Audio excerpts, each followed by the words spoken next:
Hai guys, sebelum lanjut nonton videonya, jangan lupa untuk klik tombol like and subscribe-nya. Dan jangan lupa juga nyalain notifikasinya, supaya pada saat gue upload video baru, kalian yang tahu duluan guys. Thank you guys.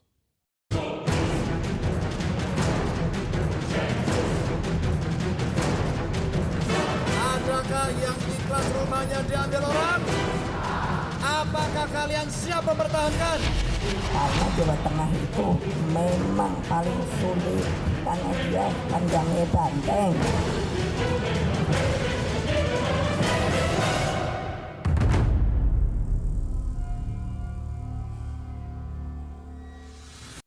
Jateng Kandang Banteng. Jawa Tengah adalah provinsi yang memiliki sejarah yang panjang.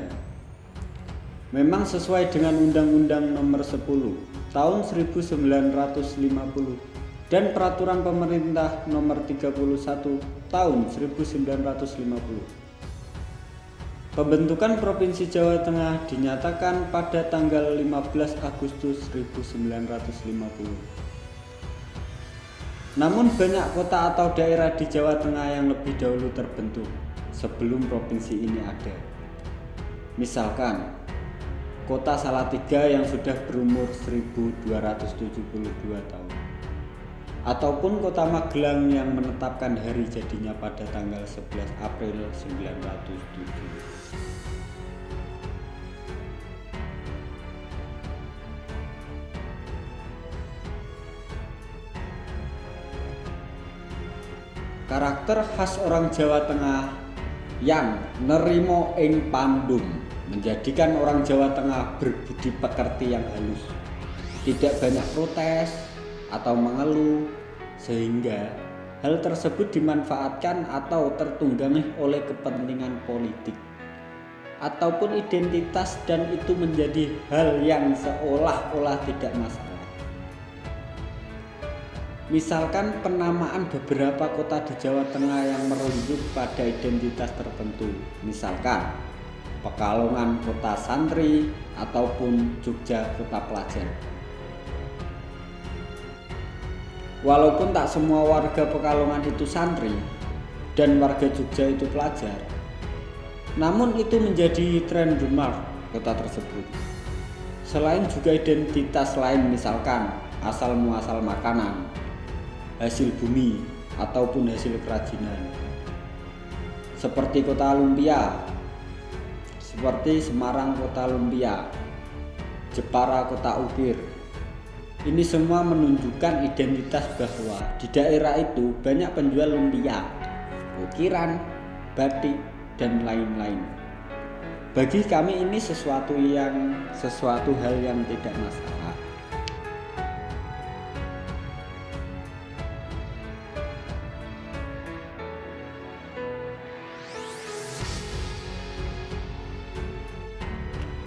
Namun ada beda frasa saat ini menjadi klaim politik karena berkaitan dengan nilai-nilai perjuangan yang dilakukan oleh orang-orang Jawa Tengah terdahulu. Mereka yang berjuang tidak pernah mengklaim wilayah ini adalah kota mereka atau kota organisasi mereka atau wilayah identitas politik mereka.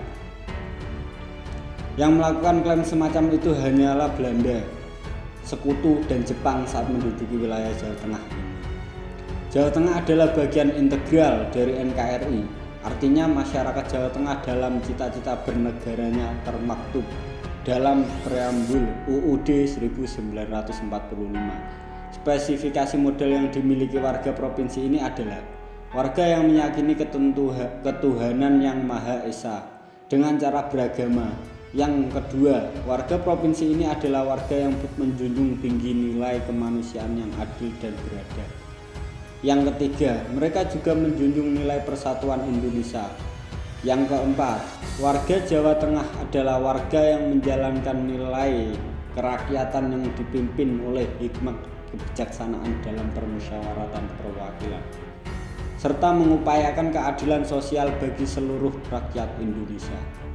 Nah, dari 5 model yang dimiliki warga Jawa Tengah ini digunakan untuk meraih cita-cita bangsa, yaitu melindungi segenap warga negara Indonesia, memajukan kesejahteraan umum, mencerdaskan kehidupan bangsa, dan ini melaksanakan ketertiban dunia.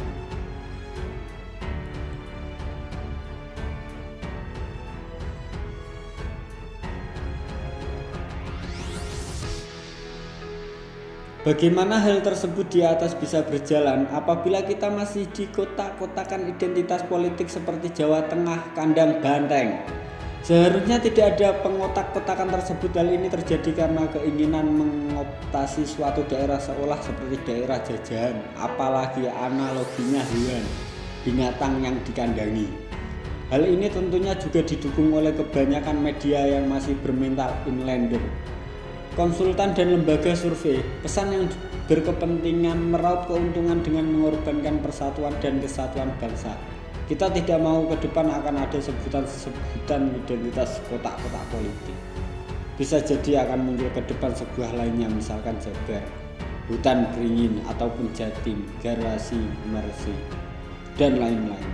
Semakin ke sana kita akan kesulitan mengikhtiarkan persatuan di masyarakat kita.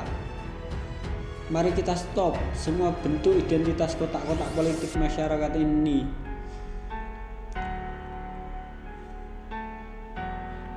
Mari kita stop semua bentuk identitas kotak-kotak politik masyarakat negeri ini harus bersatu. Menggapai cita-cita negeri ini tanpa persatuan mustahil cita-cita ini akan tercapai. Baju boleh beda, suku, ras, golongan, organisasi, pilihan partai politik, bahkan agama sekalipun, karena hakikatnya menjaga negeri ini adalah menjaga amanah yang Tuhan berikan. Dengan pikiran dan akal yang sehat serta hati yang bersih, marilah kita seluruh rakyat Indonesia mulai menahan diri atas segala stigma yang memecah belah, dan marilah kita menggandeng ke tengah yang agak ke kiri ataupun ke kanan. Kita jadikan pemilu 2024 nanti sebagai tolak ukur apakah negeri ini masih berada di rel cita-cita pendiri bangsa. Kita cek kembali apakah kita lakukan selama ini memecah belah atau merekatkan persatuan. Kita sendiri yang tahu dan kita sendiri yang bertanggung jawab. Oh, alam bisawab.